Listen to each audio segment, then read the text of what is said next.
Bismillahirrahmanirrahim. Nawaitu ta'alluma wa ta'lima wa tadhakkura wa tadhkira wa naf'a wal intifa'a wal ifadata wal istifadata wal hatha ala tamassuki bi kitabillahi wa sunnati rasulih wa du'a ila al-huda wa dalalata ala al-khair ibtigha'a wajhillahi wa mardatihi wa qurbihi wa thawabihi. Hadirin hadirat sekalian, jamaah majelis taklim Raudhatun Naim yang senantiasa dimuliakan oleh Allah. Pagi hari ini kita berada pada Ahad yang kedua. Jadi ngajinya kita kitab Tanbihul Ghafilin karya Al-Imam Abu Laits As-Samarqandi. Sedangkan yang kita bahas pada pagi hari ini adalah bab yang ke-18, judulnya Babun Namimati, bab tentang namimah, adu domba, ya, atau memprovokasi orang lain berbuat ketidakbaikan.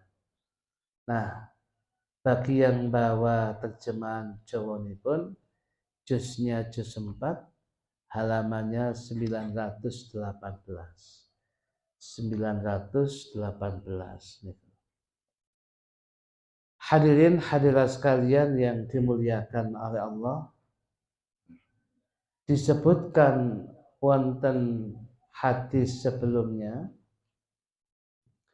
Ngeten hadirin, hadis ini diawali dari cerita sebelumnya. Kanjeng Nabi diceritakan beliau berjalan dengan beberapa sahabat, ya, di satu tempat. Tempat itu adalah merupakan biasanya digunakan untuk para pejalan kaki dan orang yang berkendaraan. Tempat itu kebunnya kelompok Bani Najjar. Sedang Nabi ketika berjalan, Nabi waktu itu pakai keledai pelan-pelan, dan sahabat jalan mengiringi Nabi.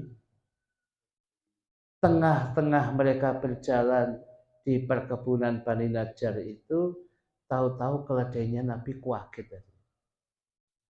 Kuaget, hampir Nabi terjatuh. Kemudian Nabi turun, melihat sekitarnya. Ternyata Nabi mendapati di tempat itu, sebelah yang dilewati itu ada satu kuburan besar, isinya 2 orang. Ternyata ada kuburan. Dan Nabi tentunya langsung mendapatkan dari Allah, mendapatkan informasi A1, ya, bahwasanya 2 orang yang ada, dua mayit yang ada di 2 kubur ini, ya, atau kemudian kuburannya besar, itu ada 2 orang situ, dua-duanya katanya Nabi, innahuma ya la yu'adzabani, sesungguhnya 2 orang yang ada di kubur ini dua-duanya sedang diazab atau sedang disiksa di alam barzakh. Wa ma yu'adzabani fi kabir. Padahal keduanya ini tidak sedang diazab oleh Allah dengan sebab melakukan perbuatan dosa besar di pandangan mata manusia. Bukan. Dia tidak melakukan itu, tapi besar indallah, sisi Allah. Kemudian Nabi menjelaskan fa amma ahaduhuma fakana ya la yatanazzahu minal bauli. Ya, kalau dia kencing, apunten, istinjaknya boten tuntas. Kadang-kadang masih ada sisanya, langsung kemudian dia tutup, jadi ngenai pakaian yang bukan najis. Dan itu dilakukan bertahun-tahun, berarti dia hamilun najasa, gawa najis ketika sholat boten sah. Atau kebiasaannya dia tidak istinja, mek diobati tok diri. Obat abid, ya. Nah, kalau cuma seperti itu, ya tambah kemudian tidak ada istinja, ini masih mutanajis tadi. Itu yang menyebabkan dia ini diazab di alam barzah. Wa ammal akharu fakana yamshi bin namimah. Lah, sedangkan yang satunya lagi diazab, ini berjalan dari satu tempat ke tempat yang lain, itu tujuannya memprovokasi umat. Jadi ngilok wong, atau kemudian menghasut orang lain untuk membenci satu orang, satu kelompok yang lain. Padahal podo Islam, podo ahlus sunnah wal jamaah. Ya, karena punya kepentingan tertentu. Nah, dia melakukan namimah adu-adu, adu domba.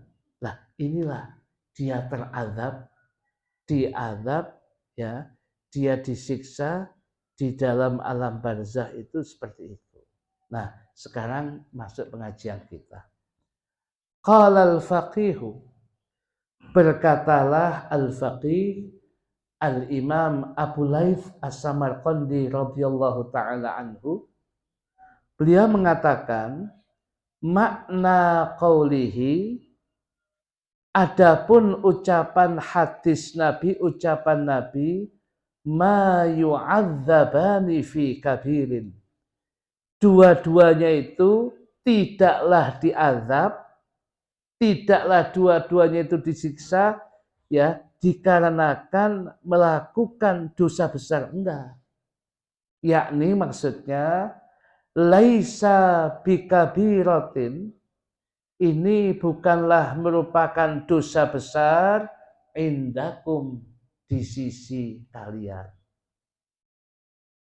Walakinnahu, akan tetapi dosa ini adalah kabiratun, besar, indallahi, di sisi Allah. Jadi namimah adu-adu mungkin yang lain biasa. Bagi di hadapan Allah niki kabiro, wedine gede ya, dosa wedine ya. Karena itu jangan sampai kita melakukan itu. Ala naro, tidakkah ya kita merenung atau melihat annahu, bahwasanya, ada yang hilang hadirin dan kitab jenengan, di kitab saya ada dzukira fi khabari annahu dzukira fi khabari Abi Hurairah anna namama syarrun nasi indallah. Mas Ujang ada di situ. Ada ya. Ya ada yang terjemahnya ini enggak ada. Ya. Tapi intinya saya baca aja semua. Ala naro, bukankah, tidakkah kita melihat, annahu, bahwasanya, dzukira, pernah dituturkan, fi khabari Abi Hurairah, di dalam hadisnya sahabat Abu Hurairah, annan namama, bahwasanya sang provokator, orang sing biasanya adu-adu, basa Inggris tumbak cucuan niki, adalah syarrun nasi, manusia yang paling jelek, indallah, di sisi Allah. Niki bahaya loh hadirin, wong adu-adu.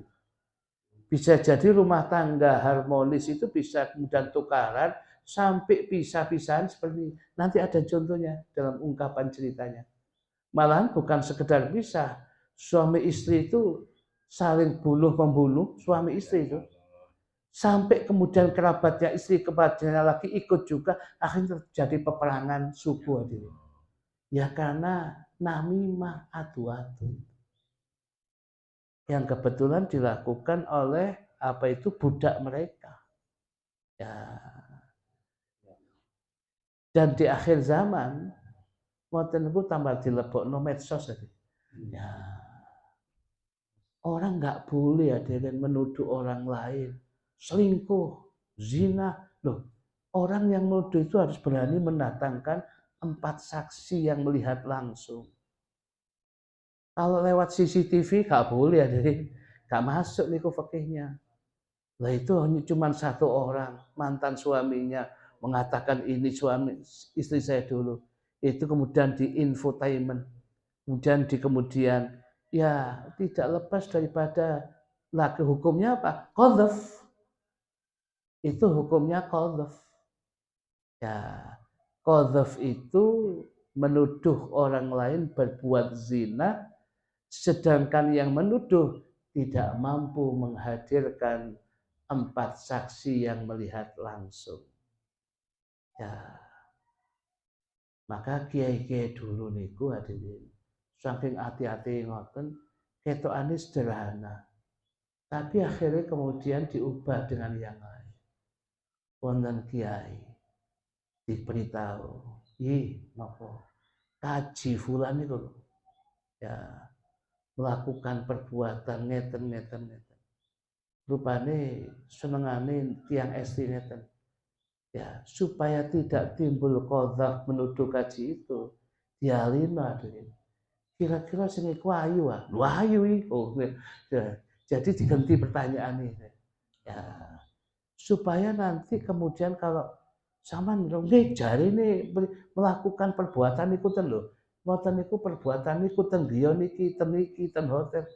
Itu kan sudah qadzaf. Sebab tidak bisa menghadirkan 4 saksi. Dan begitu itu biasa dikira. Padahal bahaya. Ya. Dan begitu itu ya itu bisa ghibah, ngerasani, bisa namimah. Ya adu-adu dan itu kemudian bisa qadzaf. Menuduh orang berbuat zina tidak bisa menghadirkan saksinya qadzaf. Hadnya hukumannya 80 kali dicambuk. Berat dari ini karena ada nasnya Quran itu. Ya, wis lek anten ngoten wis mboten ikut ada. Ada infotainment media massa begitu berkaitan dengan iki. Ya, sekarang akhir zaman dirusak sudah. Nama-nama orang-orang yang berjuang di jalan Allah itu ingin dirusak dengan berbagai macam tampilan sehingga orang sudah nggak percaya. Ya, orang sudah mulai kemudian degradasi lah iso gak percaya kemudian ya dengan kiai. Kulo nok pati kiai ngono ya itu dengan santriwatinya. Sing apik niku akeh hadirin. Jangan-jangan itu bukan kiai tapi kemudian dukun ngaku kiai. Ya, tetapi yang lurus, yang istiqomah, yang ajak memang mengajar, tidak ada lain tujuannya memintarkan umat. Ngoten niku tergradasi. Ya wis padha wae kabeh iki. Ya ini sehingga umat dijauhkan dengan ungkapan-ungkapan seperti itu. Ya ini. Hadirin hadirat sekalian yang dimuliakan oleh Allah Subhanahu wa taala. Ya.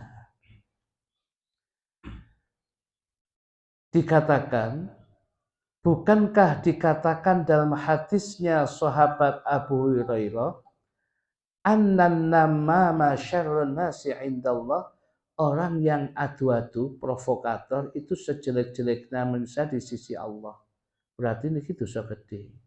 Waqad dzukira, lah ini baru ada di sini. Kitab terjemahnya baru ada. Waqad dzukira dan sungguh ya, dzukira telah dituturkan fi hadithi Hudzaifah di dalam hadisnya sahabat Hudzaifah bin Yaman, annahu bahwasanya la yadkhulul jannata qattatun, taknya tasjid, la yadkhulul jannata, tidak akan masuk ke dalam surganya Allah. Apa fa'ilnya yadkhulu? Qattatun, yakni maknanya qattat itu an-nammama, orang yang biasa adu-adu. Wong biasa adu-adu, senengane kemudian apa? Memprovokasi orang lain, dipastikan dia nggak masuk surga. Ya, pilihannya cuma satu. Lek gak ono swarga ten, ngene iku jawabane jenengan iku. Wis gak ono nek, gak ono tempat bainahuma antara transit, gak neraka, gak swarga, mboten wonten. Non di fulan iku rupane transit, Cak. Ya gak swarga. Ya mboten wonten. Transit iku kemudian sebentar hadirin. Sukolilo iku sedina rong dina, setelah itu berangkat. Ya, lan sukolilo tok berarti pegawine mriku dhek iku. Berarti gak memang haji iku. Masya Allah ya, jenengan sukolilo nggih Pak kula bendinten. Loh, haji apa mboten, kula memang pegawine mriku. Cleaning service-nya kula alah. Tak kira kon ya persiapan berangkat haji nek sukolilo sedina rong dina. Nah niki. Enggak ada, kalau enggak surga nggih neraka nggih, enggak ada. Nah, kemudian faidha, maka apabila lam yadkhulil jannata, dianya itu tidak masuk surga, lam yakun, maka tidak ada, lam yakun tidak ada, ma'wahu tempat akhirnya, ma'wan itu tempat akhir, ma'wahu tempat akhirnya, illa kecuali an-naro, khabarnya lam yakun, illan naro, kecuali neraka gitu. Maka apabila orang tidak masuk surga, ya masuk satunya lagi, apa? Neraka, kan hadirin. Ya. Jadi nggak ada setengah-setengah, itu nggak ada. Dan mriki sik wonten setengah. Ya apa waduh loro kabeh setengah mati. Lho setengah mati ku sik urip ya. Sik urip Ustaz aku iki. Tapi setengah mati lorone. Ya, tapi sik urip gitu. Ya. Nah, fal wajibu, maka sesuatu yang wajib alan namami, bagi tukang adu-adu, orang yang biasa provokasi. Apa wajibnya? An yatuba ilallahi, untuk melakukan taubatan nasuha kepada Allah. Fa innan namama, karena sesungguhnya orang yang provokasi sing adu-adu itu dzalilun fid dunya, dia akan hina di dunia. Wahua, sedangkan wong adu-adu nika wau fi adzabil qabri, di dalam akan terkena azab siksa kubur, ba'da mautihi, setelah kematiannya. Jadi sudahlah hadirin, orang yang nama biasa adu-adu, hidupnya susah, akhiratnya susah. Hidupnya susah, kalau ternyata kemudian ketahuan dia namam adu-adu, dia akan dihinakan oleh banyak orang. Kalau dia tukang ceramah, kemudian bisa jadi kemudian orang nggak percaya. Ada ngetabrus ini, ya ngomong tok, ya biar gini saya ingin gini, berpindah-pindah. Ya itu. Jadi kalau sudah demikian, orang nggak mudah percaya. Akhirnya zalil, hina di dunianya, hina, ya lebih-lebih akhiratnya pun dihinakan oleh Allah. Ya. Kemudian lagi, wahua, sedangkan an-namam al-qattat, orang yang tukang adu-adu tadi, finnari, di neraka, yaumal qiyamati, pada hari kiamat, dia itu ayisun, Aisun iku putus asa. Min rahmatillahi ta'ala, dari rahmatnya Allah Ta'ala. Fa'in taba, maka apabila dia tobat, qabla mautihi, sebelum kematiannya, taballahu alaihi, Allah pasti memberikan pertobatan kepadanya. Tapi lek pun mati, nih sampun hadirin, kaisa pun nanti. Wong batas tobat itu malam yugharhir, selagi roh ini belum sampai tenggorokan. Ini bukan tenggorokan pun metu hadirin. Ya enggak ada pintu tobat. Ya, kalau yang lain istighfar, memohonkan ampun bisa. Tapi siapa yang akan ingkat bendino kepada kita, kepada orang yang sudah meninggal, kecuali punya jasa kebaikan besar. Orang tua saya, guru saya, ini yang pernah mengajar saya, ini orang yang pernah berbuat kebaikan, mungkin diingat begitu itu. Tetapi kalau kemudian biasa aja, kadang-kadang mari pitung dino ini lali ya. Ya, itu kadang-kadang belum pitung dino lali. Ya, itu. Nah, oleh karena itu, mumpung masih ada kehidupan bagi kita, jangan hinakan diri kita dengan kita melakukan namimah adu-adu. Kalau nggak cocok boleh hadirin, namanya nggak cocok. Tapi jangan sampai riba, namimah, adu-adu, menghasut orang untuk membenci orang lain, padahal pada Islami boten asal. Nah, kemudian lagi, warawal Hasan, dan Al-Imam Al-Hasanul Basri, kata-kata Al-Hasan di sini umumnya mengacu kepada Imam Hasan Al-Basri. Warawal Hasanu, telah meriwayatkan Imam Hasan Al-Basri. An Rasulillahi, dari Rasulullah sallallahu alaihi wa alihi wasallam.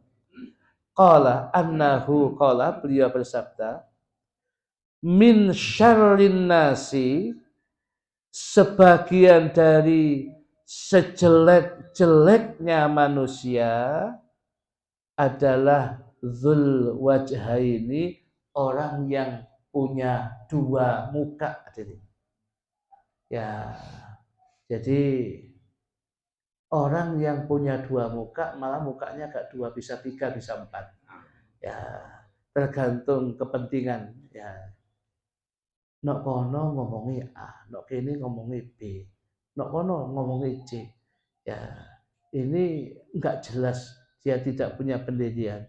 Niki min syarlin nasi, paling jelek-jeleknya manusia, orang yang memiliki dua wajah. Lek ngomong itu boten konsisten. Nok kono ngomongi A, nok kene ngomongi B. Padahal itu sesuatu yang penting.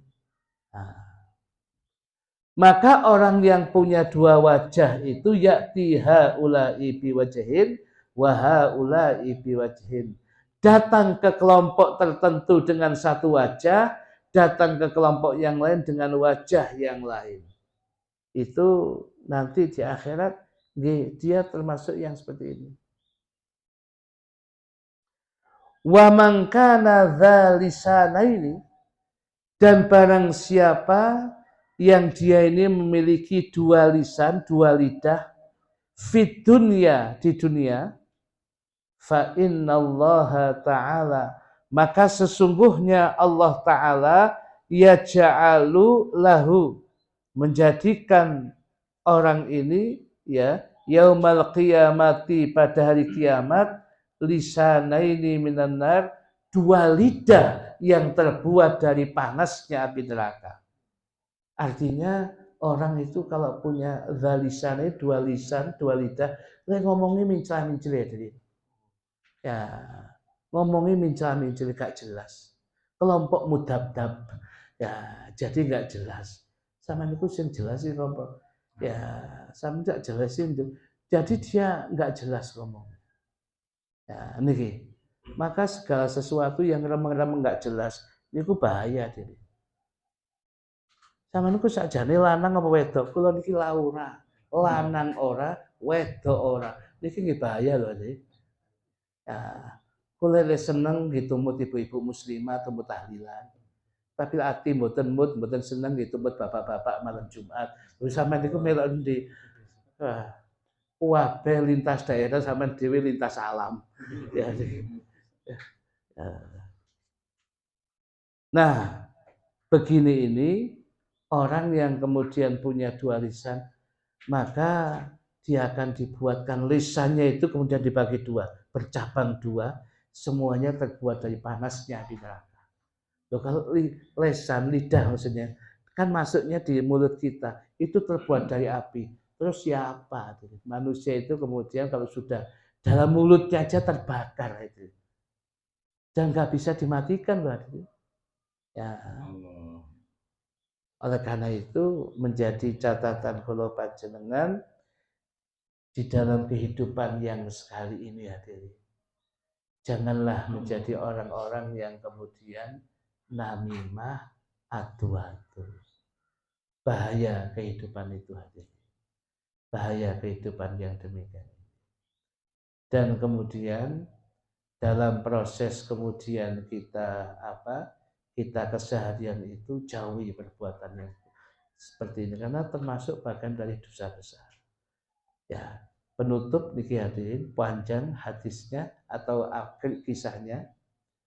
Waruya dan diriwayatkan an Qatadah dari Qatadah annahu qala bahwasanya dia berucap kana yuqalu konon diceritakan dikatakan min syarri ibadillahi sebagian dari sejelek-jeleknya hamba Allah adalah kullu ta'anin la'anin namamin.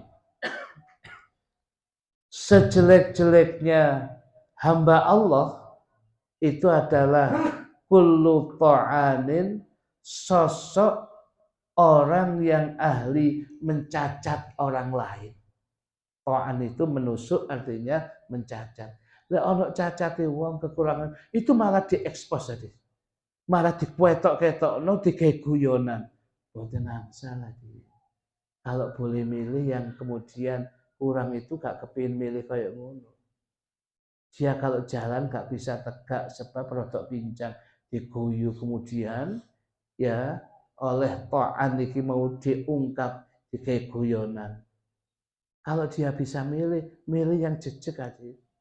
Tapi itu kan karena Gusti Allah bukan jalukane. Harusnya orang yang ya ngilokno, guyon itu tahu itu. Maka tidak akan pernah kemudian di sini sejelek-jeleknya hamba Allah kullu ta'anin orang yang ahli mencacat orang lain. Mungkin bajunya ya itu aja. Mungkin ada dia penyandang disabilitas. Ya, kemudian disebutkan akan cacatnya itu mboten azal ya. Itulah manusia yang terjelek. La'anin apa? Tukang laknat. Jadi isine ku mesut tok ae. Ya. Jadi isine ku bolak-balik melaknat orang. Ya. Kemudian lagi namamin. Ini yang ada kaitannya dengan kita. Namamin artinya adalah orang yang suka namimah, adu-adu. Gampang mencacat orang lain, menjatuhkan orang lain dengan kekurangannya, kemudian gampang kemudian melaknat orang lain dan gampang namimah adu-adu.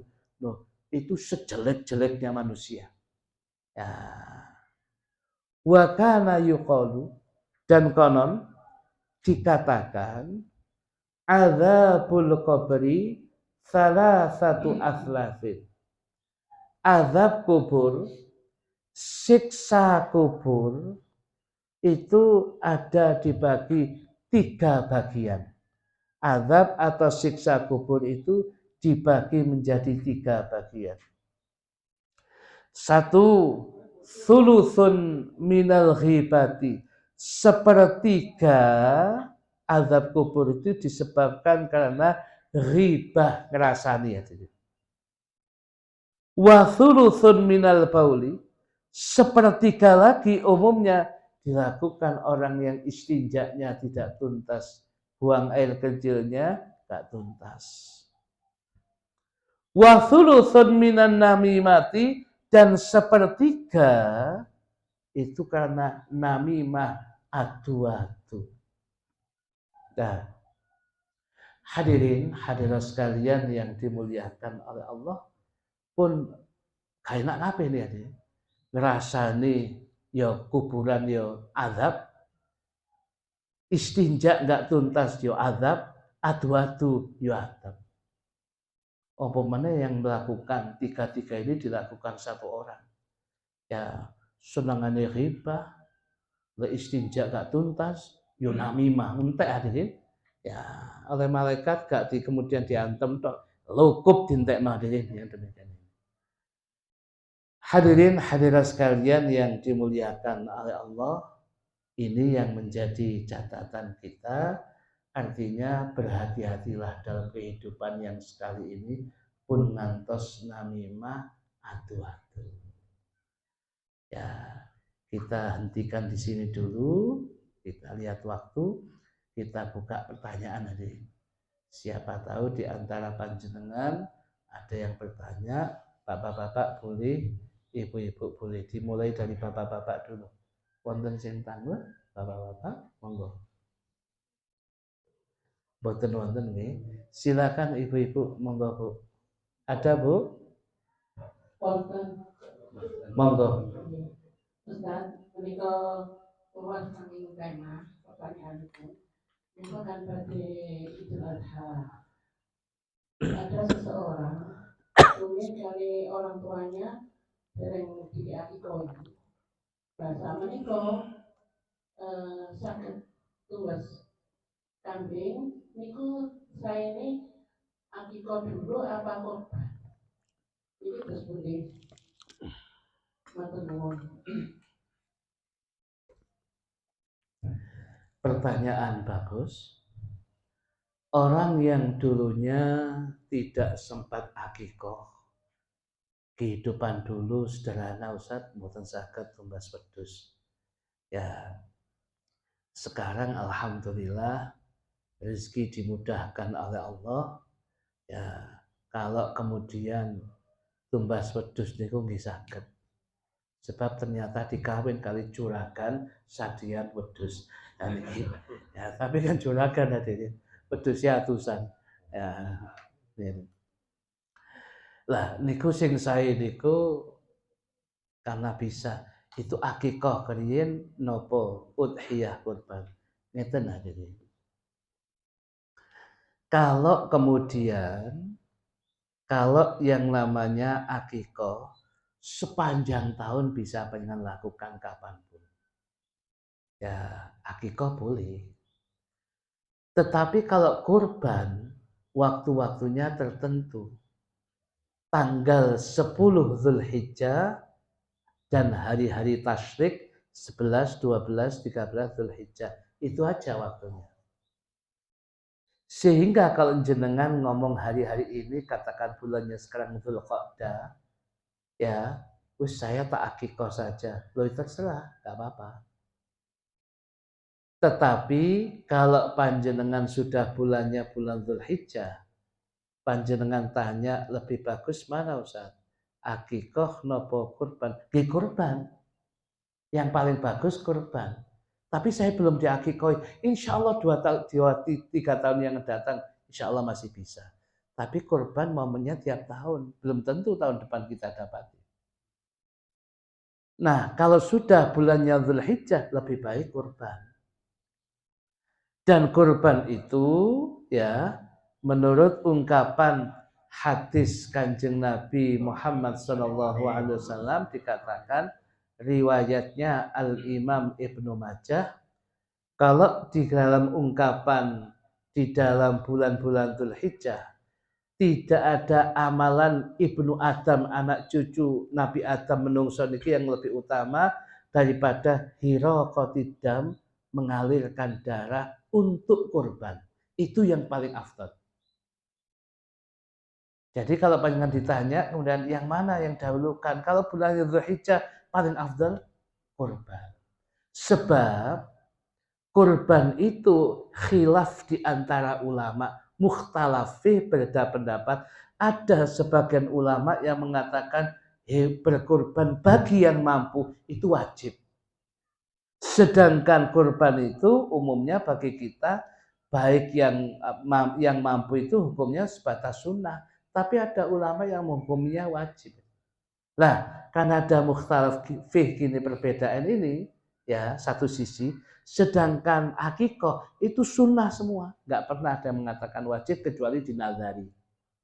Nah, kalau begitu, kalau ini tanpa nazar pun ada yang mengatakan wajib, maka idealnya kalau sudah bulan Dzulhijjah kurban saja. Akikoh bisa kapan-kapan. Tapi kalau jauh kata ngeten iki akikoh sik mun sak nglompokno siapa tahu bisa kurban. Lho monggo. Tapi kalau sudah bulannya Dzulhijjah tidak ada yang lebih afdal, lebih utama kecuali berkurban dengan mengalirkan darah. Darahnya hewan yang dikorbankan dalam bentuk disembelih. Pun ngoten jawabannya. Silakan yang mau bertanya lagi, Ibu-ibu masih ada? Silakan. Terpuji tobatnya orang yang namimah dan ghibah. Pertanyaan yang bagus disampaikan Abah niki wau. Yang namanya namimah, adu-adu, ghibah ngerasani, ini perbuatan bagian daripada dosa besar. Harus ada proses taubatan nasuha. Lah taubatan nasuhanya kalau disebutkan di akhir dari kitab Sulamu Taufik, Al-Habib Abdullah bin Husain bin Tahir Ba'alawi, beliau menceritakan orang taubatan apapun dikatakan taubatan nasuha, yang pertama yang pasti an-nadamu, menyesal. Apa nglakoni koyo ngene iki dosa kabeh. Menyesal dia, tidak akan mengulanginya. Yang kedua, di samping menyesal, dia kemudian tidak al-iqla', tidak akan melakukan perbuatan yang sama. Wis gak nglakoni koyo ngene, dosa gede itu. Yang ketiga, berazam, tekad bulat menjauhi perbuatan itu selamanya. Ya, yang keempat, berbanyak-banyak beristighfar, memohon ampun kepada Allah. Sedang apabila kaitannya dengan haknya Allah, ninggal sholat, ditambah mengqadai sholat yang pernah ditinggal, mengqadai puasa Ramadan yang sempat ditinggal. Kalau berkaitan dengan kaitannya dengan hukukul adamiyin, dengan manusia, ya minta halalnya deh. Waduh, minta halalnya Ustaz. Bisa kok diwantemi. Ya lek tahu sih. Ternyata lek ro aku sing nami masih aku diwantemi dipepet tembok dincel. Insyaallah aku remek iki. Wis iki prediksi saya 80% gitu, 20% enggak. Tapi ya apa Ustaz? Loh kalau kemudian nanti tambah semakin tidak baik bagi jenengan, sudah sampai ini ke wau, kemudian lanjutkan tidak mengulangi perbuatan itu lagi, dan imbangi sudah ini. Imbangi dengan banyak amal soleh. Sebab kalau jalan lain. Sebab nanti di akhirat, orang-orang ini akan minta halalnya dengan cara mendatangi Allah. Dia akan menuntut di hadapan Allah, Fulan bin Fulan melakukan ghibah ke saya, Fulan bin Fulan melakukan namimah adu-adu ke saya. Dia akan lapor. Nah, dari laporan itu kemudian diperhatikan oleh Allah, ganjarannya orang yang sudah diberikan. Nah, kita minta ganjarannya yang ini diperbanyak. Sebab sudah nggak bisa minta halalnya di dunia. Maka ganjarannya sing akeh begitu lagi digawe. Tetapi digawe ku ya suatu saat dientek hadirin. Ya, sedangkan yang kemudian minta pertanggungjawaban di hadapan Allah itu sik kata. Lah ini namanya dalam hadis Muslim namanya muflis. Sanis muklis loh nggih. Ya, muflis orang yang bangkrut datang ke akhirat dengan banyak sholat, banyak puasa baik wajib maupun sunnah, banyak sedekah, berkali-kali haji maupun umroh sebab gadai travel. Ya, kemudian ya pokoknya buah deh.